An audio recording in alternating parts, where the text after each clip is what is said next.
Tumsifu Yesu Kristo.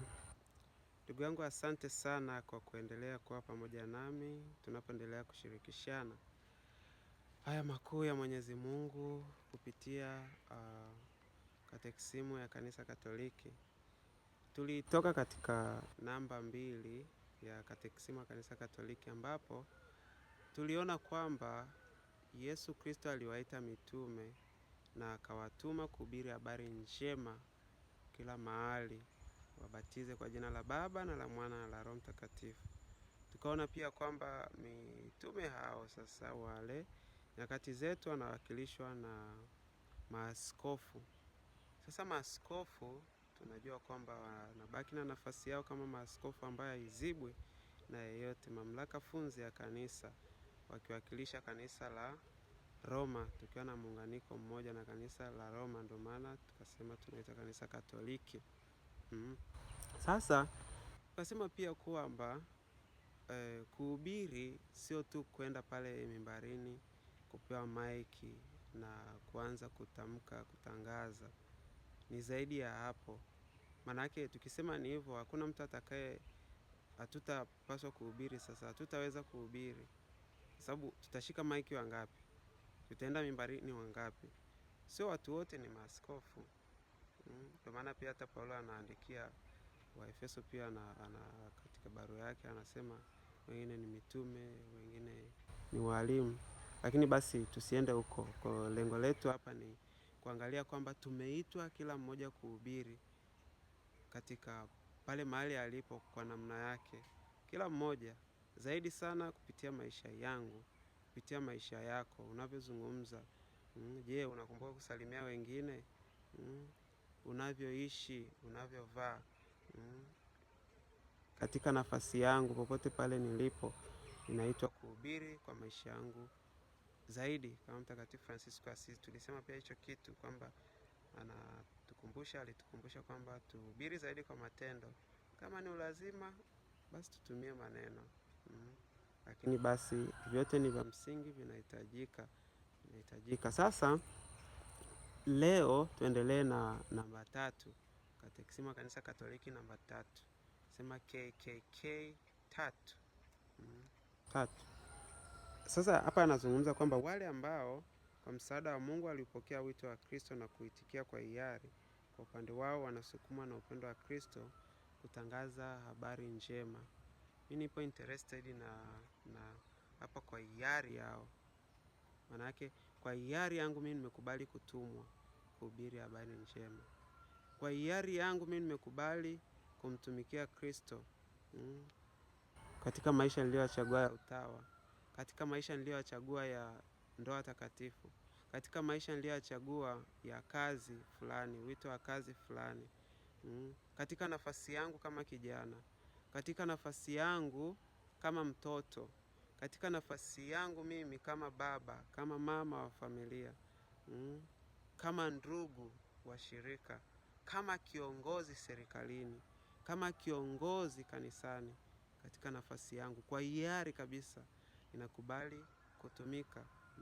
Sasa hapa anasema kitu kingine kizuri kwamba kwa upande wao wanasukumwa na upendo wa Kristo kutangaza habari njema popote duniani. Wanasukumwa na upendo wa Kristo. Shaona kwa mfano labda unasukuma labda tairi. Kuna siku nilikuwa naenda kuchukua mbolea kwa ajili ya kufanya kazi.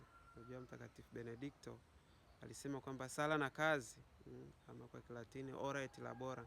Sasa kuna siku nilikuwa naenda kuchukua mbolea.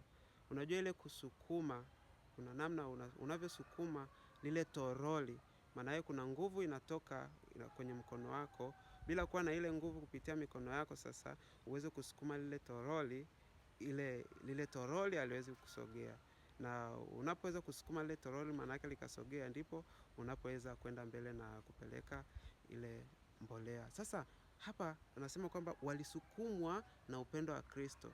Sasa nimejaribu kutumia ile kani, mfano wa kani ya kusukuma ile toroli kuingizia hapo, kukumbuka hii ya kusukumwa na upendo wa Kristo. Maana yake kuna nguvu fulani hivi ya upendo wa Kristo ambayo inamsukuma, inamsukuma mtu katika kutumikia kwenda kuhubiri habari njema. Ni watu wangapi wanaenda umishonari bila kusukumwa na upendo wa Kristo? Ndugu yangu, wamishonari watakata tamaa. Hata walipokuja huku Tanzania wangekata tamaa, wakutana changamoto nyingi za kujifunza lugha mpya, za kula vyakula ambavyo hawajawahi kuvila kabisa. Piga hesabu, kwa mfano naenda umisionari huko China, unaambiwa unapaswa kula hawa frog hawa vyura, ama unapaswa kula nyoka. Kuna changamoto nyingi katika umisionari, kwa namna ambavyo nimesikia kwa namna mbalimbali. Huko mimi sijafika huko China, nasikia wengine wanasema. Sasa bila kuongozwa na ule upendo wa Kristo, bila kuwa na ile nguvu ya upendo wa Kristo, maana yake kuna kukata tamaa, ndugu yangu. Hali kadhalika pale nyumbani mimi nilipo, pale shuleni mimi nilipo, pale kazini kwangu mimi nilipo, nisipoongozwa na upendo wa Kristo, sitaweza kutumikia, nitakata tamaa. Maana kuna watu watanikatisha tamaa, pengine tu kwa jinsi wanavyoonekana. Kuna watu watakukatisha tamaa, pengine kwa maneno yao, pengine kwa maneno yao, labda pengine kutokana na hulka yako.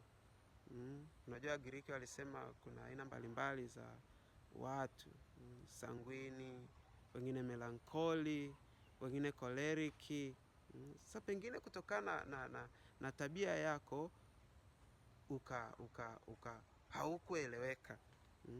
Na hapo sasa, kutokana kwamba pengine hawakukuelewa na wewe pia hukuwaelewa, kwa kifupi hamkuelewana, maana yake mnashindwa kuishi inavyopaswa, kuhubiri ile habari njema kwa maisha yenu.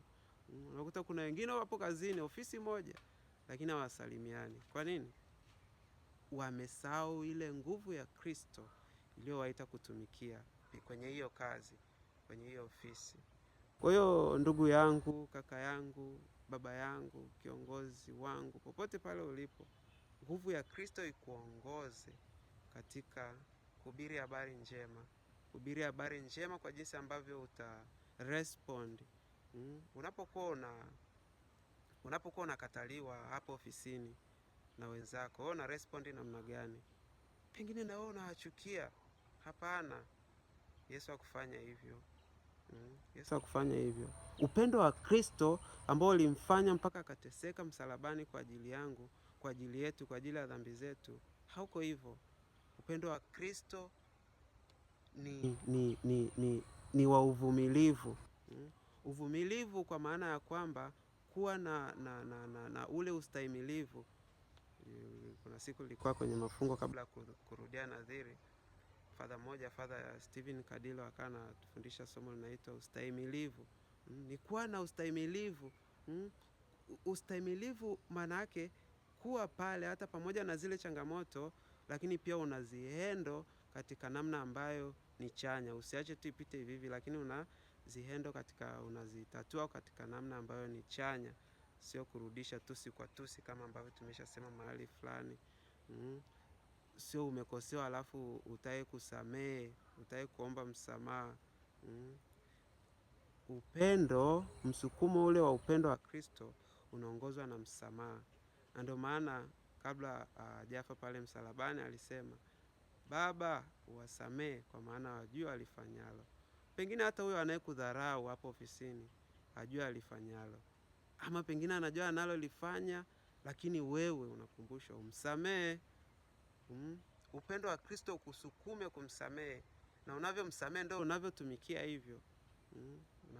Unamfuata Kristo ambaye ni kiongozi wako, ambaye ni msaada wako. Kama baba anatufundisha vizuri, mababa wa kanisa anatufundisha vizuri.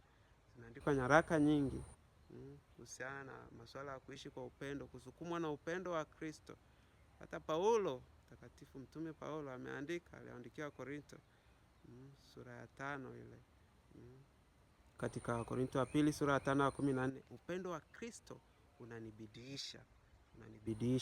Kwa ndugu yangu, tukumbuke kuongoza na huo upendo wa Kristo kwa namna hiyo popote pale tunapokuwa. Tusikate tamaa, nisikate tamaa, bila kujalisha napitia katika hali gani. Mungu ni mwaminifu na kamwe hatatuacha. Basi nakushukuru sana. Karibu katika video inayofuata. nyingine ya namba ambayo itakuwa ni namba 4 sasa ya Katekisimu wa Kanisa Katoliki. Kumbuka basi kushare na wengine, like, comment, subscribe ambao hujasubscribe.